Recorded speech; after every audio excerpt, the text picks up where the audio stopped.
Alright, so if you guys haven't seen my last video, I went out to the Tillamook State Forest and as well as the Oregon coast. And in that video, I got to test out the 180-degree awning in rainy weather. Was really excited for that. Unfortunately, it was raining and it was super gloomy and your typical Pacific Northwest weather. So I've been waiting for a good weekend to go out and do some more exploring, especially near Mount Hood and the Columbia River. I also wanted to do a lot more photography as well as astrophotography, so I got to do that on this trip. I'm actually glad that the sun came out, and so it's actually pretty warm outside. It's like 77 within the last couple of days or weeks or so. It's been in the like high 50s and low 40s, and so today's a great day. Today's a great weekend to just go out and explore, try to scope out some areas around Mount Hood and then see what we can cook up. I got some stuff in the fridge.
Alright, so I pulled up at one of these logging roads out here by the town of Mount Hood. I went a little farther than I actually thought I would want to. This is pretty much it. I have a feeling if it does clear out, you do get to see Mount Adams over there. Looks like the clouds are in, so who knows, maybe later today or later tonight is probably gonna clear up. I wanted to check this spot out because it had a fire ring and it looks like people were staying here. But as you can tell, it's pretty rocky right here. I only wanted to check this spot out because it's a clear, open view of everything. I might actually just come here and pull up into this spot. So at least I get a view. It's not going to be totally leveled, but this is what I was talking about at the very end of the road. It's really not that much to see scenery wise, so there's no view here, but it is a lot flatter than the one down there. Maybe I might just stay here. I'm already parked here, so I'm just gonna stay here.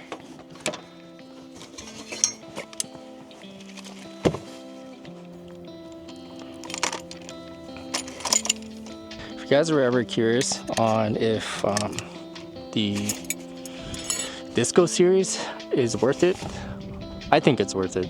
It's expensive, I will tell you that. It's like, out of the kitchenware that I own, this is like one of the most expensive things, just in general, like even at home. So, but it is a cast iron skillet and it makes cooking a lot more enjoyable. It makes me want to actually be outside and do stuff like this. And so that's why I think the disco series is worth it. It might not be worth it depending on how frequent you feel like you would use it. So if you don't feel like you would use it a lot, it might not be worth it, because that's a lot of money to be spending on something that, you know, you're not going to be using. I like the fact that it does come with like a little table though.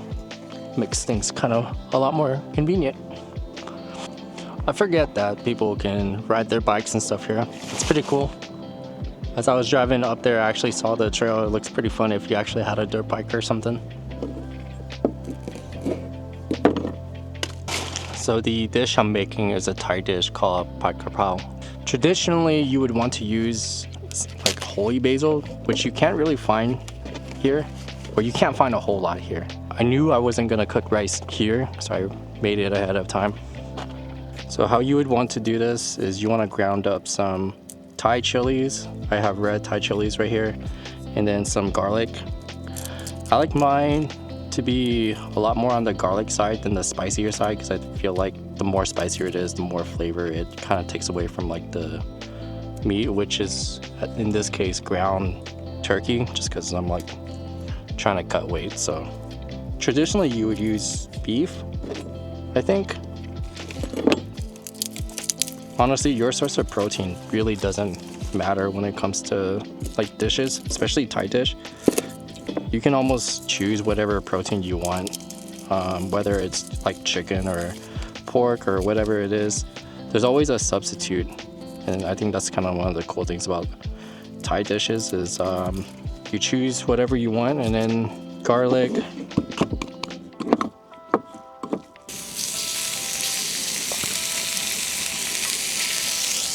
kind of flip it over side. So once it starts to get that crust, that's when you know it's good. I think this is ready to flip. Yep, there you go. That's the crust I'm looking for. Now go in with the basil, Thai basil to be exact. You just want to rip it up just to give it some flavor when you rip it up.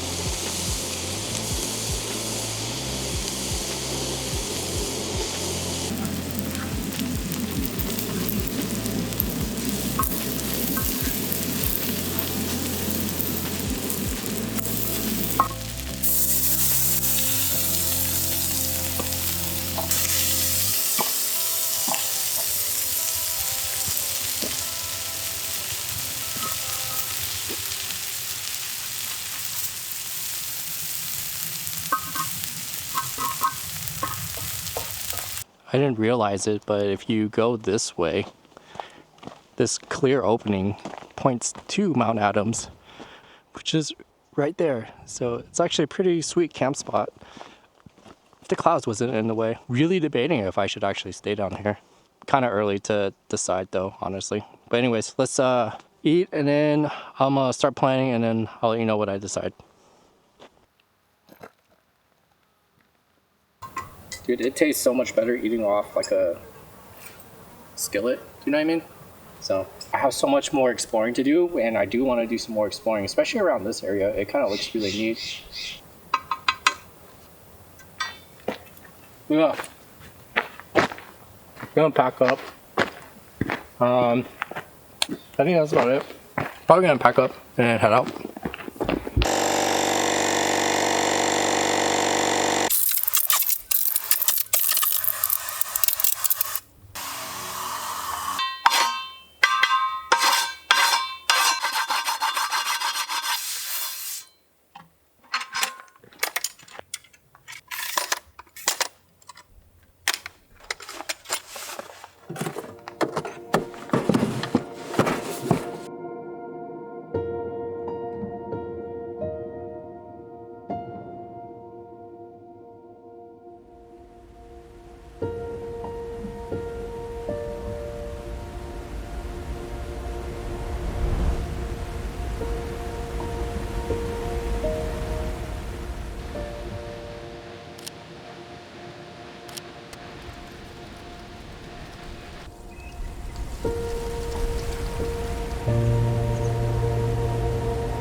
Hiking back to the car, and I'll see you in the next spot.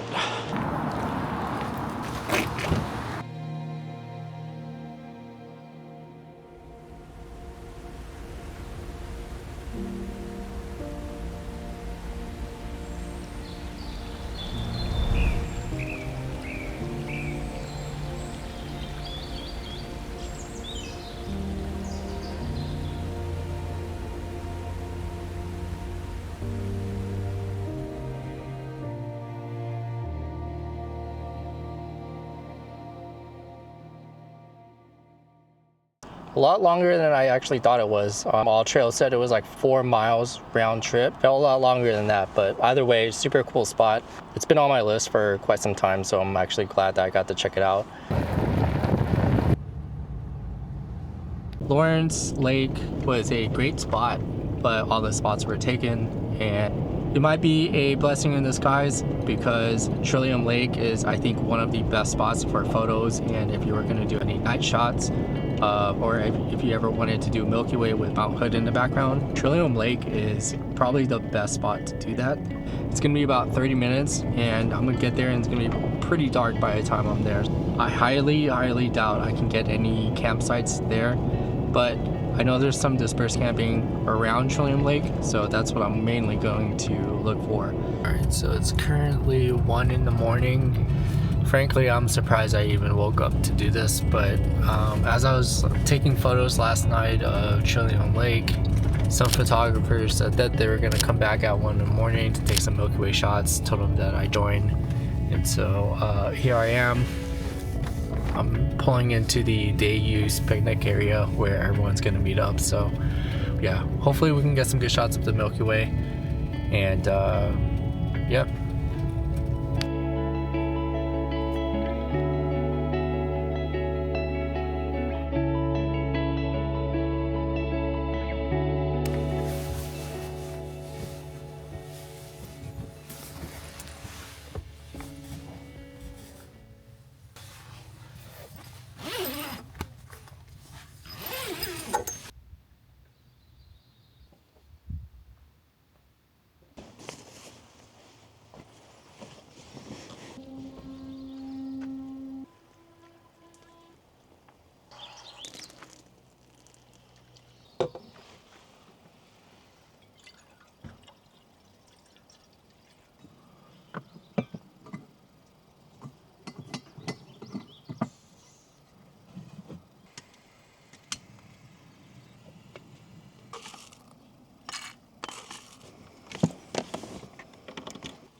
So near Trillium Lake Campground, there's a free camp spot that's like right next to the pay spot, and found a spot here, so really cool.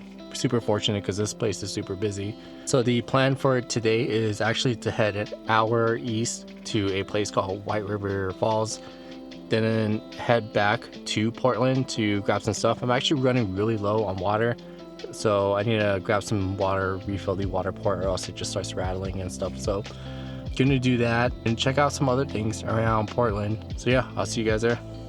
So I did want to give an update on my power station. So I switched from the Jackery 1000 to the EcoFlow. I have the Delta 2 now, and I think one cool thing is that it comes with an app, so you can manage your battery a lot more. That was one of the struggles I had with Jackery, is that at any given time, I do not know what the charge is on it or how much battery or capacity that I have left, let alone how much I'm pulling input and outputs. More on this a lot later, but I switched from the Jackery to the EcoFlow because of their announcement of making an alternator charger, which I think is gonna be a great option for a dual battery system, just in case you guys want to do or have conflicts between power stations or dual battery. I think that alternator charger for 800 watts input is going to be a game changer for that decision making. Some things to consider when getting the EcoFlow. But yeah, like I said, more on that a little later once I actually do a lot more of the testing and everything. So yeah. Alright, so just arrived, and this place is a whole lot busier than I thought it would be. It's not the tallest waterfall by all means, but picture wise, it's pretty cool.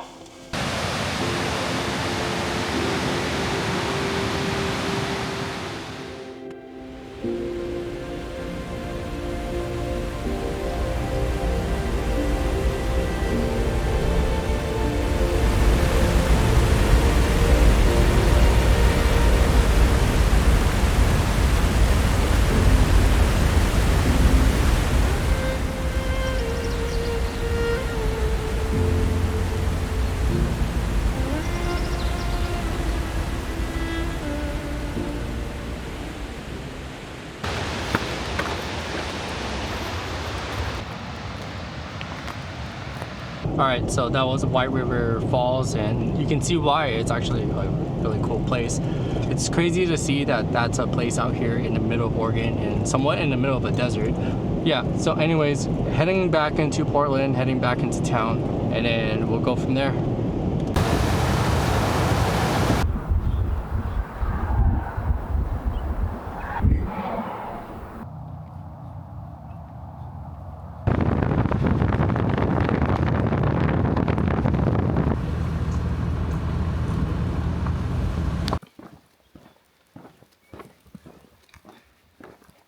It's actually crazy on how much has regrown back since this trail has been closed.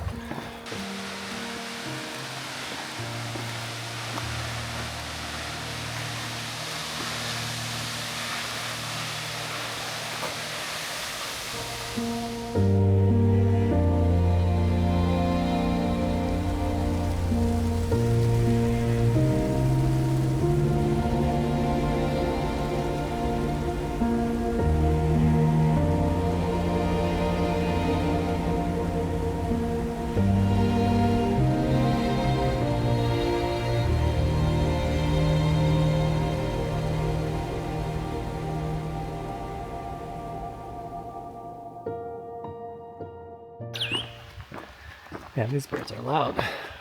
That's why you go hiking though. Listen to nature. But it's about sunset. And hopefully I can make it back to Portland in time to catch the sunset. 'Cause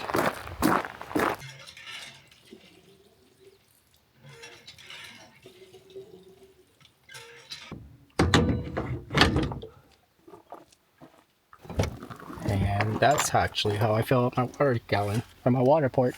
Just realized I didn't bring my mic or have my mic on. There you go.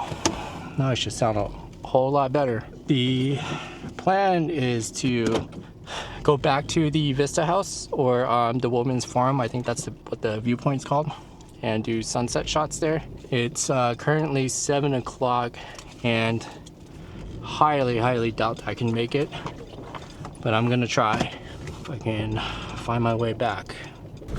So I think I'm gonna call it a day. It's because my EcoFlow isn't exactly charging fast enough. So as you can tell, it's at about 25%, and I know that I'm gonna use all of that by the end of tonight.